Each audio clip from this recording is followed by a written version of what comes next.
Dear students, पिछली class में हमने चर्चा की थी क्रिटिकल एग्जामिनेशन ऑफ डेमोक्रेसी। और इसमें हमने जो है एग्जामिनेशन, क्रिटिकल एग्जामिनेशन का मतलब होता है मूल्यांकन। और मूल्यांकन जो होता है उसमें दो चीज़ें आती है, उसकी मेरिट्स और डीमेरिट्स। तो हमने जो है लगभग 11th और 12th जो है मेरिट्स पढ़ी थी डेमोक्रेसी की।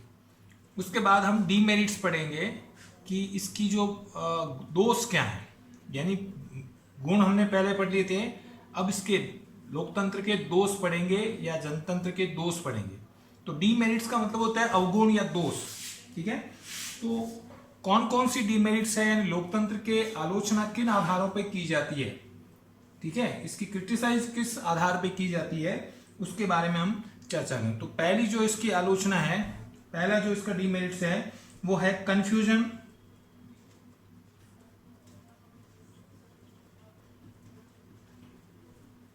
Confusion regarding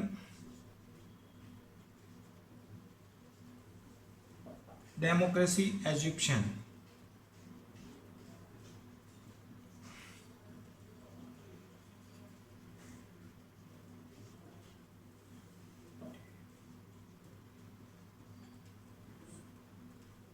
of an individuals।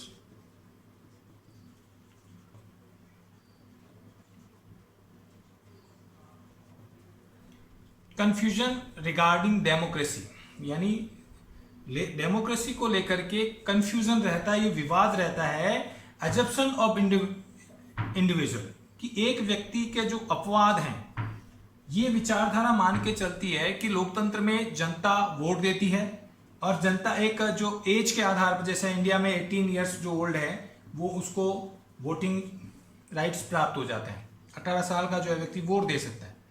तो ये दुनिया भर में ये जो विद्वान मान के चलते हैं कि क्या केवल एज से ही व्यक्ति जो है वो मैच्योर्ड हो जाता है या नहीं हो जाता। ठीक है, एक 18 साल का व्यक्ति देश की शासन व्यवस्था को समझ सकता है या नहीं समझ सकता है। ठीक है, तो ये एक बहुत बड़ा अपवाद है, विवाद है कि अगर देश में जो पॉलिटिकल इश्यू हो रहे हैं, उन पॉलिटिकल इश्यू के बारे में क्या एक 18 इयर्स जो मैच्योर, एक 18 इयर्स जो ओल्ड व्यक्ति है, एक जो इंडिविजुअल है, वो मैच्योर है कि नहीं, वो परिपक्व है कि नहीं, क्या उसको देश की पॉलिटिकल इश्यू की पूरी जानकारी है, कौन पीएम बन रहा है, कौन सीएम बन रहा है, या वो कौन सी पॉलिसी जो है अपना रहा है। तो इसके बारे में एक जो है हम कह सकते हैं एक बहुत बड़ा विवाद है। ठीक है, तो इसके बारे में कहा जाता है democracy assumes every individual to be intelligent and cultivated. Democracy मान के चलती है कि एवरी इंडिविजुअल जो होता है, प्रत्येक जो व्यक्ति होता है वो क्या होता है, मेच्योर्ड होता है, मेच्योर्ड होता है, और इसके अलावा इंटेलिजेंट होता है। इंटेलिजेंट है तभी तो उसको वोट देने का अधिकार मिलता है। ठीक है, तो डेमोक्रेसी मान के चलती है कि देश में जितनी भी जनसंख्या है वो एक एज के आधार पर मैच्योर हो जाती है, एक एज के आधार पर इंटेलिजेंट बन जाती है, यानी वो सबको होशियार और बुद्धिमान मान के चलती है। ठीक है, therefore it provide universal franchise to every individual and believe that an individual is matured enough to take decision regarding political issue। ये विचारधारा, ये पॉलिटिकल, ये डेमोक्रेसी मान के चलती है कि एक एज के बाद हर व्यक्ति मैच्योर हो जाता है और वो देश के जो पॉलिटिकल इश्यू हैं उसके बारे में जानने लगता है। ठीक है, देश में जो घटनाएं घटित होती है, देश की जो पॉलिटिकल जो इवेंट्स होते हैं, उन सब के बारे में उसको जानकारी होने लगती है या हो जाती है। तो क्या ये सही है या गलत है? हम देखते हैं कि 18 साल का जो व्यक्ति है, बच्चा है, वो उसको देश, अपने परिवार के बारे में पूरी जानकारी नहीं होती, तो देश के बारे में क्या ऐसे जानकारी होगी, देश के पॉलिटिकल इश्यू के बारे में क्या जानकारी होगी। ठीक है, लेकिन डेमोक्रेसी मान के चलती है कि वो मैच्योर्ड है, वो परिपक्व है, और परिपक्व है इसलिए उसको देश का पॉलिटिकल इश्यू के बारे में भी जानकारी है। ठीक है, but the critics believe that in this root form a human being is a mindless creature who is influenced by his emotions। लेकिन ये मान के चलता है कि 18 साल या एक एज के बाद आदमी जो है वो मैच्योर हो जाता है, इसकी कोई गारंटी नहीं होती। ठीक है, आलोचक क्या कहते हैं, critics believe that in the his root form a human being is a mindless creature. आदमी जो है, हर एक आदमी माइंडफुल हो या बुद्धिमान हो, इसकी कोई गारंटी नहीं। एक आदमी जो है एक बुद्धिमान हो, हर व्यक्ति बुद्धिमान हो, ऐसा संभव नहीं है। वो माइंडलेस क्रीचर भी हो सकता है, एक अब बिना बुद्धि का जो है प्राणी भी हो सकता है। तो इसलिए जो आलोचक हैं, जो क्रिटिसिक्स हैं, इसके जो आलोचक मानते हैं कि हर व्यक्ति में इतनी बुद्धि नहीं होती है कि वो देश के पॉलिटिकल इश्यू के बारे में जानकारी रखे। ठीक है, who is the influence of his emotion, हर व्यक्ति अपने इमोशन में बह जाता है, अपनी भावनाओं में बह जाता है, और भावनाओं में वो जरूरी नहीं है अच्छे व्यक्ति को वोट करे, अच्छे व्यक्ति को इलेक्ट करे। ठीक है, कोई व्यक्ति पैसे से के लालच में आ जाता है, कोई व्यक्ति अपने इमोशंस के लालच में आता है, इमोशंस के कारण जो है अच्छे व्यक्ति को इलेक्ट नहीं कर पाता। ठीक है, and when such individual are given universal franchise then we get a crowd of public interest of a democracy is actual. वास्तव में वो सारे लोग जिनको देश की जानकारी, एक्टिविटी की जानकारी नहीं है, वो केवल एक क्राउड है, केवल एक भीड़ है। क्योंकि होना क्या चाहिए कि योग्य व्यक्ति को ही वोट देने का अधिकार मिले और योग्य व्यक्ति को ही खड़े होने का मिले। ऐसा नहीं कि केवल एक 18 ईयर हो गया उसके बाद वोट देने का अधिकार मिल जाए, चाहे उसको जानकारी हो या नहीं। ठीक है, वो केवल एक क्राउड है, वो केवल एक भीड़ है, और भीड़ में भीड़ की कोई शक्ल नहीं होती। इसलिए आलोचक कहते हैं कि लोकतंत्र में क्या होता है, केवल भीड़ देखी जाती है, लोकतंत्र में केवल मेजोरिटी देखी जाती है, और इसीलिए उसकी आलोचना की जाती है कि लोकतंत्र केवल भीड़ का शासन है। ठीक है, so democracy according to critics, democracy is a only crowd, only rule of the crowd. इसलिए आलोचक कहते हैं कि लोकतंत्र क्या है, केवल भीड़ का शासन है, भीड़ तंत्र बोलते हैं उसको। ठीक है, तो इसके बारे में भी ये माना जाता है कि सारे लोग योग्य हो, इसकी कोई गारंटी नहीं है। इसलिए लोकतंत्र को केवल एक भीड़ का शासन या क्राउड रूल्स कहते हैं। ठीक है, तो ये इसकी पहली आलोचना है कि democracy is a only rule of crowd. Democracy, लोकतंत्र क्या है, केवल भीड़ का शासन है। ठीक है, number second, neutrality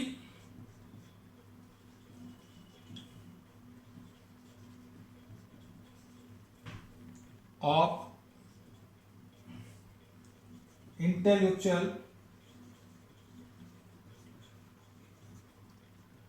intellectualist class. देखिए, लोकतंत्र अगर आप कहें कि चुनाव लड़ो, राजनीति में आओ, तो लोग क्या कहते हैं, राजनीति से घृणा करते हैं कि कौन, राजनीति गंदी चीज है। ठीक है, तो जो योग्य व्यक्ति होते हैं, जो पढ़े लिखे होते हैं, जो बुद्धिमान होते हैं, वो राजनीति को गंदी चीज मानते हैं कि देश की पॉलिटिक्स में जो है नेता गंदे होते हैं, नेता जो है भ्रष्ट होते हैं। ठीक है, तो जो योग्य व्यक्ति, जो इंटेलेक्चुअलिस्ट क्लास जो होती है, जो बुद्धिमान व्यक्ति जो होते हैं, जो बुद्धिजीवी व्यक्ति होते हैं, वो क्या होते हैं, लोकतंत्र में न्यूट्रल होते हैं, लोकतंत्र में शून्य होते हैं। उनसे देश में क्या हो रहा है उनको ध्यान ही नहीं रहता है, या वो ध्यान रखते ही नहीं जानबूझ के, क्योंकि उनको केवल अपनी रोजी रोटी से मतलब है। पहली बात तो इंटेलेक्चुअलिस्ट हो गए। इसके अलावा जो मिडिल क्लास लोग हैं या जो लोअर क्लास लोग हैं, उनको भी देश की राजनीति से कोई मतलब नहीं। केवल चुनाव के दौरान क्या होता है कि आपके हाथ जोड़ करके सरपंच को वोट देना है, या वार्ड पंच को वोट देना है, या एमएलए को वोट देना है। बाकी 5 साल तक उनको जो है वो बिल्कुल न्यूट्रल रहते हैं, उनको कोई मतलब नहीं है देश की राजनीति में क्या हो रहा है, कौन सीएम बन रहा है, कौन पीएम बन रहा है, कौन देश के गवर्नमेंट ने क्या पॉलिटिक्स, क्या पॉलिसी बनाई है, इनसे कोई मतलब नहीं होता। तो ऐसे लोगों में केवल हम कह सकते हैं कि वो एक न्यूट्रल होते हैं, न्यूट्रल लोग होते हैं। फिर भीड़ में केवल चुन लिया, चुनने के बाद वो 5 साल तक न्यूट्रल हो जाते हैं, तो फिर इससे लोकतंत्र का क्या मतलब। इसकी बजाय योग्य व्यक्ति ही चुने और योग्य व्यक्ति को ही बनाए। तो लेकिन यहाँ पर लोकतंत्र में वोटों की वैल्यू है, लोकतंत्र में केवल संख्या गिनी जाती है, भीड़ देखी जाती है।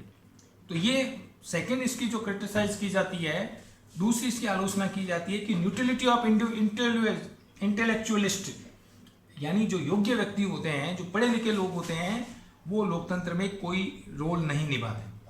ठीक है, there is a neutrality of the intellectualist class in a democracy. मानने का जाता है कि जो बुद्धिमान लोग होते हैं वो बिल्कुल न्यूट्रल होते हैं लोकतंत्र में। In this system there is a importance of quantity beside quality. ये किसमें विश्वास रखते हैं, क्वांटिटी नॉट क्वालिटी। लोकतंत्र में क्वालिटी से कोई मतलब नहीं है, क्वांटिटी से मतलब है। इसका मतलब लोकतंत्र में केवल क्या देखी जाती है केवल संख्या देखी जाती है, योग्यता नहीं, कि कितने लोगों ने वोट दिया है। जो ज्यादा वोट प्राप्त करेगा वो जीत जाएगा। ठीक है, अब हाथ जोड़ के वोट कैसे प्राप्त किया उसने, इससे ये कोई इंपॉर्टेंट नहीं। उसने वोट खरीदे हैं, पैसे बेचे हैं, या उसने शराब के लालच में दिए हैं, या नोट पैसों के लालच में दिया है। केवल लोकतंत्र में क्या देखी जाती है, क्वांटिटी देखी जाती है, केवल मात्रा देखी जाती है, योग्यता नहीं।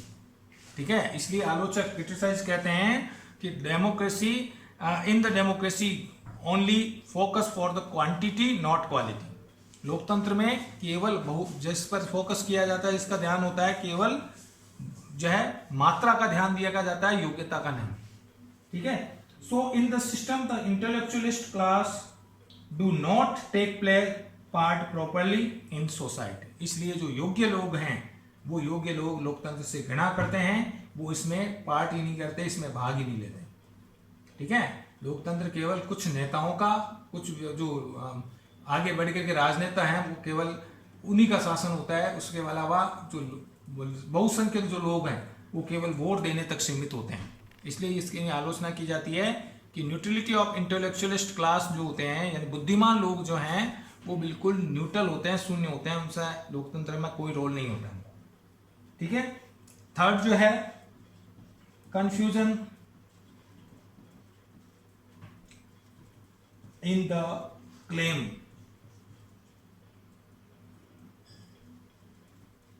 of importance of education. Importance of education.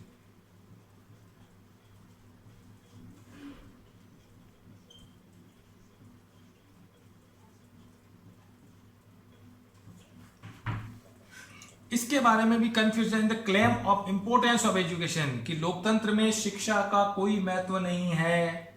इसके बारे में भी कोई फिक्स नहीं कह सकते कि लोकतंत्र में जो है वो शिक्षित व्यक्ति ही चुने जाएंगे या शिक्षित व्यक्ति ही आएंगे। The claim regarding democracy that is the provide education of social science, ethics and patriotism to each of its individual of absolutely confusion. इसके बारे में भी ये नहीं कहा जा सकता कि लोकतंत्र में लोगों को एजुकेशन प्राप्त होती है, इथिकल एजुकेशन होती है, मॉरल एजुकेशन होती है, ठीक है, या पेट्रोटिज्म की शिक्षा मिलती है। इसके बारे में भी कंफ्यूजन है। ये भी एक विवाद की बात है कि लोकतंत्र से देश में राष्ट्रभक्ति की भावना जागृत होती है। आपने इसमें मेरिट्स में पढ़ा ना कि democracy aware according to aware to patriotism या aware to moral science, moral education. तो लोकतंत्र से नैतिक शिक्षा आती है, लोकतंत्र से आपके पेट्रोटिज्म आएगा, लोकतंत्र से आपमें राष्ट्रवादी भावना आएगी, देशभक्ति की भावना जगेगी। इसके बारे में भी कंफ्यूजन है, इसके बारे में भी ये विवाद की बात है कि लोकतंत्र से शिक्षा जागृत होती है या लोग जो है सोए हुए रहते हैं। ठीक है, the actual scenes is just the opposite of this. वास्तव में ऐसा नहीं होता है, इसके विपरीत स्थिति होती है। क्यों? In the democracy every political party present it's opinion on every important issue on the basis of its selfish interest. लोकतंत्र में पॉलिटिकल पार्टीज होती है, पॉलिटिकल पार्टीज होती है, लोकतंत्र में राजनीतिक दल होते हैं, और ये राजनीतिक दल क्या करते हैं? केवल झूठे आश्वासन देते हैं। अगर हम सत्ता में आए तो हम ये कर देंगे, वो कर देंगे, सड़कें बनाएंगे, वो कर देंगे।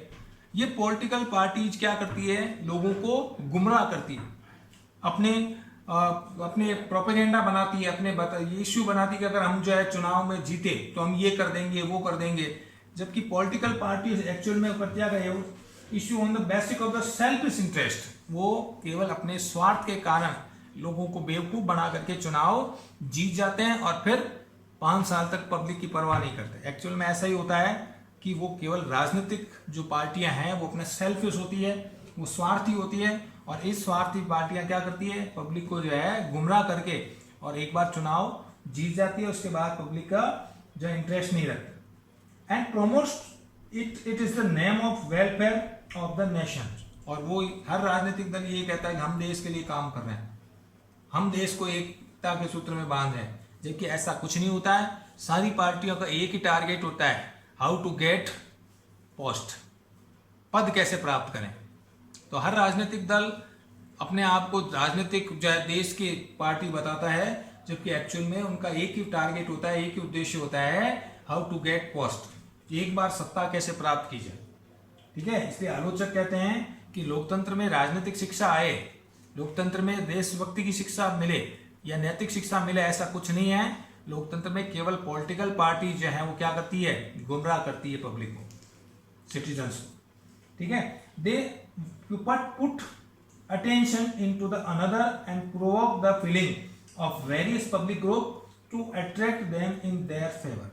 ये राजनीतिक दल क्या करते हैं, लोगों को अपने से ज्यादा अट्रैक्ट करने की कोशिश करते हैं अपने फेवर में, कि ज्यादा से ज्यादा पार्टियां हमें वोट दें, ज्यादा से ज्यादा लोग हमें वोट दें। इसलिए वो क्या करती है, पब्लिक को केवल गुमराह करते हैं, उनको मोटिवेट करते हैं कि हमें चुनाव तक, और चुनाव के बाद वो 5 साल तक जो है जाकर के, और पब्लिक की उन्हें कोई परवाह नहीं होती। तो यही कहा जाता है, इसीलिए कहा जाता है कन्फ्यूजन, ये एक विवाद की बात है कि ये इंपॉर्टेंस ऑफ एजुकेशन की शिक्षा, लोकतंत्र से शिक्षा मिलेगी, इसके बारे में पूर्ण तरीके से हम नहीं कह सकते।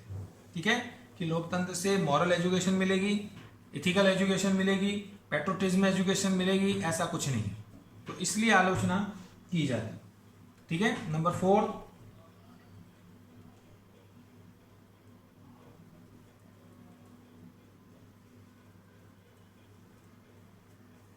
confusion regarding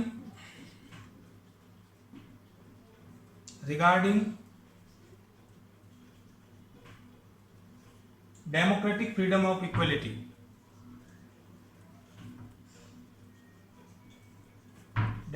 democratic freedom and equality।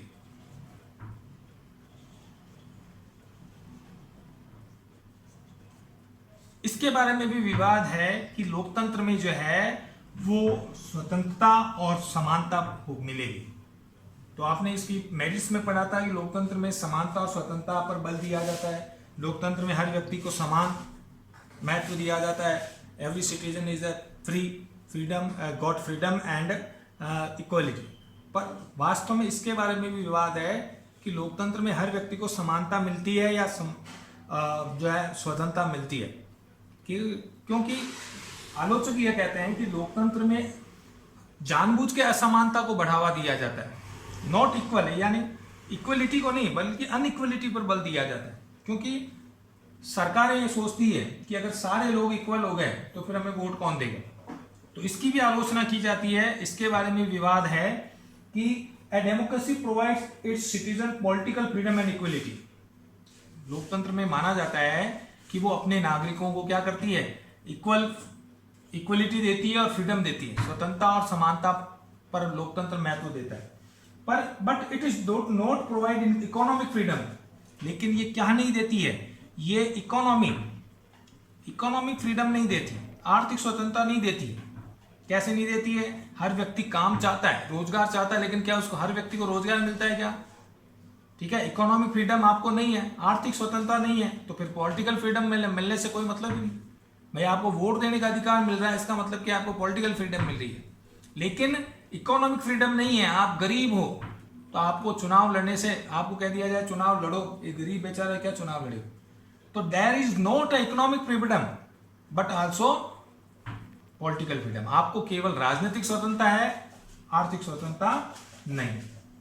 ठीक है, तो in this absence of economic freedom and equality and individualist political freedom and equality also becomes useless. तो ये आ गई ना बात कि बिना इकोनॉमिक फ्रीडम के पॉलिटिकल फ्रीडम जो है उसका कोई मतलब नहीं होता। जब मैंने आपको उदाहरण दिया तो केवल हर व्यक्ति को आर्थिक स्वतंत्रता चाहिए।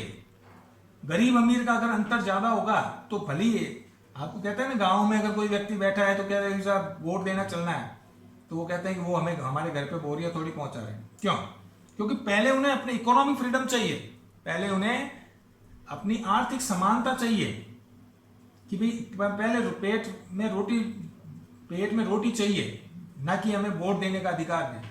अगर आपको वोट देने का अधिकार है, आप इसका it means you got only political freedom not economic freedom. आपको आर्थिक स्वतंत्रता नहीं है, केवल राजनीतिक स्वतंत्रता है। तो राजनीतिक स्वतंत्रता, आर्थिक स्वतंत्रता के बिना राजनीतिक स्वतंत्रता का कोई मतलब नहीं होता है।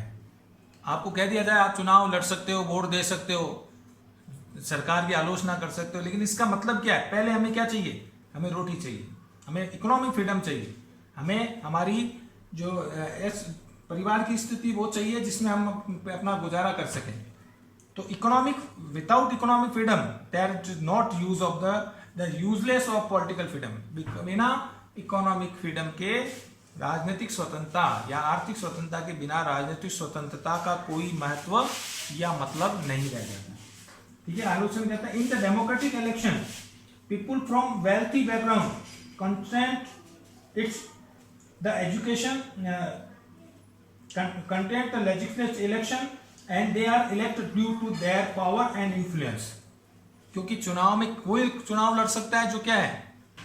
वेल्थी है, धनी है, पैसा है, जिसके पास, क्योंकि हमें अधिकार तो है खड़े होने का, लेकिन चुनाव में खड़ा वही होगा जिसके पास पैसा है। ये गरीब आदमी चुनाव में कभी खड़े होने की सोच ही नहीं सकता, क्योंकि वर्तमान में पॉलिटिकल जो है जंग पड़ते हैं, इलेक्शन इतने ज्यादा हैवी हो चुके हैं, इकोनॉमिक दृष्टि से इतने ज्यादा भारी हो गए हैं कि हर व्यक्ति चुनाव लड़ने की सोच भी नहीं सकता, लड़ना तो दूर की बात। तो इसमें क्या करते हैं, जो पैसे वाले होते हैं, जो धनी लोग होते हैं, वही चुनाव में खड़े होते हैं और वही बड़े पोस्ट को प्राप्त कर सकते हैं। ठीक है, तो power and influence and when most of the people in a legislature are rich. चुनाव में, विधानसभा में, संसद में वही पहुंचते हैं जो क्या है? धनी है, जिनके पास कारें हैं, करोड़ों के मालिक हैं, अथाह संपत्ति है, क्योंकि वही चुनाव में लोगों को इन्फ्लुएंस करके, प्रभावित करके चुनाव जीत जाती। और एक बार धनी होने के बाद वो बार बार जो है वो अधिक से अधिक पैसा कमाने की सोचेगा। ठीक है, तो चुनाव हर व्यक्ति के बस की बात नहीं है। गरीब आदमी को तो कोई नहीं पूछेगा, न उसको टिकट मिलेगा और न वो चुनाव में जीत पाएंगे।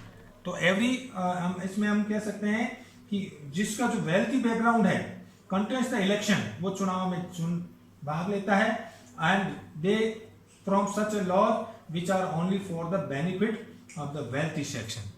और चुनाव जीतने के बाद वो केवल धनी लोगों से ही रखेगा, वो और ज्यादा धनी होगा। भाई एक बार गांव का सरपंच बन गया तो इतना 5 साल में इतना पैसा उसके पास आ जाता है कि अगला वो है, वो गरीब आदमी या जो लोअर बैकग्राउंड का है उससे कोई संपर्क नहीं रखेगा, तो वो धनी और धनी होता जाएगा, क्योंकि धन के साथ साथ अब उसको क्या है? पोस्ट भी मिल गई, पद भी मिल गया, तो इसलिए वो रिच से रिचेस्ट होता जाता है। ये लोकतंत्र की खासियत है कि लोकतंत्र में चुनाव वही लड़ पाएगा जो रिचेस्ट है, जो धनी पैसे वाला है, पहली बात। और जब वो चुनाव जीत जाएगा तो वो और रिचेस्ट होता जाएगा, उसका एक इकोनॉमिक क्लास बन जाएगी, एक वो आर्थिक वर्ग बन जाएगा, वो उन्हीं से रखेगा ना कि गरीब। चुनाव में वोट मांगने वो जाएगा, उसके बाद 5 साल वो जो है जनता की परवाह नहीं करेगा। ठीक है, इसलिए माना जाता है कि the most of the people of the legislature are rich. अधिकांशतः विधानसभा के जो सदस्य हैं, मेंबर हैं, वो रिच होते हैं, धनी होते हैं, and they from such laws which are only for the benefits of the wealthy. और वो ऐसे ही कानून बनाएंगे विधानसभा में पहुंचने के बाद, लेजिस्लेचर में पहुंचने के बाद, संसद में पहुंचने के बाद, वो कानून भी उन्हीं के पक्ष में बनाएंगे ताकि रिचेस्ट लोगों को इसका फायदा हो। गरीबों के लिए वो कोई कानून नहीं बनाएंगे। ठीक है, and in this way the political freedom and equality of the poor section becomes useless to the economic equality. हमने बात की थी कि विदाउट इकोनॉमिक इक्वलिटी या economic freedom there is no use of political freedom. बिना आर्थिक स्वतंत्रता के राजनीतिक स्वतंत्रता का कोई महत्व नहीं रह जाता। पहले क्या चाहिए? इकोनॉमिक फ्रीडम चाहिए। हर व्यक्ति अगर अमीर हो, हर व्यक्ति के पास इतना साधन हो कि वो अपना पेट गुजारा कर सके, तो फिर हम कह सकते हैं आप वो बाद में पॉलिटिकल फ्रीडम की भी मांग कर सकता है। लेकिन यहाँ पर भारत में आज भी हम देखते हैं कि 50% से जो अबव पब्लिक है वो बीपीएल परिवार है, बिलो पॉवर्टी लाइन्स है, तो फिर उनको चुनाव से या देश में लोकतंत्र से क्या मतलब है? तो इसके लिए क्या जरूरी है? इकोनॉमिक फ्रीडम जरूरी है। ठीक है, तो ये चौथी आलोचना इसकी की जाती है। जो 5वीं आलोचना इसकी है, side effect of political parties. Side effect of political party.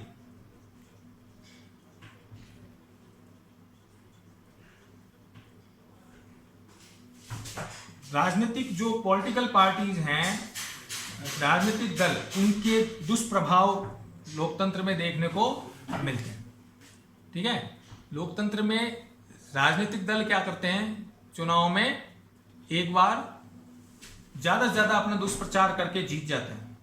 ठीक है, और जीतने के बाद क्या करेंगे, they got there is only making law for the richest people, जो धनी लोगों के लिए कानून बनाएंगे और ऐसे नीतियां बनाएंगे जिससे केवल धनी लोगों को फायदा है। तो राजनीतिक दलों के जो दुर्गुण हैं, जो बुराइयां हैं, वो लोकतंत्र में सबसे घातक होती है। क्योंकि चुनाव कौन लड़ेगी, पॉलिटिकल पार्टियां लड़ेगी, बीजेपी, कांग्रेस, समाजवादी पार्टी, इस प्रकार के दल लड़ेंगे, न कि एक व्यक्ति। ठीक है, और दलों की जो राजनीतिक जो दुर्गुण हैं, जो बुराइयां हैं, वो इसमें आ जाती है। तो क्या दुर्गुण है, political parties are considered to be utmost importance for the running of democracy। Democracy में पॉलिटिकल पार्टीज का बहुत बड़ा रोल होता है। ठीक है, but there are various demerits of political party system. लेकिन राजनीतिक दलों की कई बुराइयां देखने को मिलती है। जब पॉलिटिकल पार्टी, नेक्स्ट क्लासों में पढ़ेंगे अपन कि राजनीतिक दलों के कई दुर्गुण हैं, कई बुराइयां हैं। ठीक है, system and due to these parties political environment gets polluted in a democracy. और ये राजनीतिक दल लोकतंत्र को क्या कर देते हैं, प्रदूषित कर देते हैं, दूषित कर देते हैं। ठीक है, चुनावी वादे करते हैं और उनको पूरा नहीं करते। तो इनके राजनीतिक दलों के जो दुर्गुण है वो लोकतंत्र में आ जाते हैं। ठीक है, in the theoretical parties, political parties in the theoretical form, all the political parties are formed in the nation interest and they form by the propagate various political, social and economic policies। और वो राजनीतिक दल चुनाव जीतने के बाद कई तरह की नीतियां बनाएंगे और वो नीतियां उन्हीं के लिए बनाएंगे जिससे मध्यम धनी वर्गों को फायदा मिले। ठीक है, a nation and all its citizens, but in actual all the political parties give importance to the patriotism towards their respective party. लेकिन चुनाव में ये राजनीतिक दल केवल देशभक्ति के लिए नहीं, केवल अपने दल के प्रति लोगों की भावना को आकृष्ट करेंगे कि ज्यादा से ज्यादा लोग उस पार्टी से जुड़े, मेरी पार्टी से जुड़े, ताकि मेरी पार्टी नेक्स्ट टाइम भी जो है इलेक्शन में आए और गवर्नमेंट सरकार बने। ठीक है, तो but the actual all the political parties gives importance to the patriotism towards their respective party. लेकिन इनकी देशभक्ति देश के प्रति नहीं बल्कि केवल राजनीतिक दल के प्रति जो है वो जगाते हैं, and rather than patriotism towards the nation. और फिर राष्ट्रभक्ति, देशभक्ति की भावना केवल राजनीतिक दल के प्रति भक्ति की भावना बन जाती है। तो हम ये कह सकते हैं कि आज जो क्लास में हमने जो है डीमेरिट्स पढ़ रहे थे और हमने पढ़ा था कि डीमेरिट्स यानी जो है लोकतंत्र के दुर्गुण क्या होते हैं, उसके बारे में हम चर्चा कर रहे थे। उसमें से 5 जो है हमने दुर्गुण पढ़ लिए कि confusion regarding democracy, assumption in the individual, इसके बारे में भी ये नहीं कहा जा सकता। ये भी नहीं कह सकता कि लोकतंत्र, ये मान के चलती कि लोकतंत्र में केवल योग्य व्यक्ति शासन करते हैं, ऐसा भी नहीं है। ठीक है, सेकेंड पढ़े थे जो इंटेलेक्चुअल क्लास होती है, जो बुद्धिजीवी व्यक्ति होते हैं, वो क्या करते हैं, न्यूट्रल होते हैं, वो लोकतंत्र में कोई रुचि नहीं लेते। ठीक है, confusion it's a claim of the importance of education, ये भी नहीं कहा जा सकता कि लोकतंत्र में राजनीतिक शिक्षा मिलेगी। ठीक है, fourth point confusion regarding democratic freedom and equality, इसके बारे में भी नहीं कहा जा सकता कि लोकतंत्र में समानता और स्वतंत्रता मिलेगी आपको। ठीक है, क्योंकि बिना without economic freedom there are no use of the political freedom. बिना आर्थिक स्वतंत्रता की राजनीतिक स्वतंत्रता का कोई मतलब नहीं, कोई यूज नहीं। ठीक है, और 5वां जो है डीमेरिट्स पढ़ा साइड इफेक्ट ऑफ पॉलिटिकल। राजनीतिक दलों के जो दुर्गुण हैं वो लोकतंत्र पे हावी हो जाते हैं। तो देश की जो पेट्रोटिज्म की भावना देश के प्रति नहीं बल्कि पॉलिटिकल पार्टीज के प्रति वो जो है करते हैं कि हर आदमी उससे जुड़े। ठीक है, तो ये 5 डीमेरिट्स हमने पढ़ी है आज। नेक्स्ट जो है अब 4-5 और डीमेरिट्स हैं, उसको हम नेक्स्ट क्लास में चर्चा करेंगे।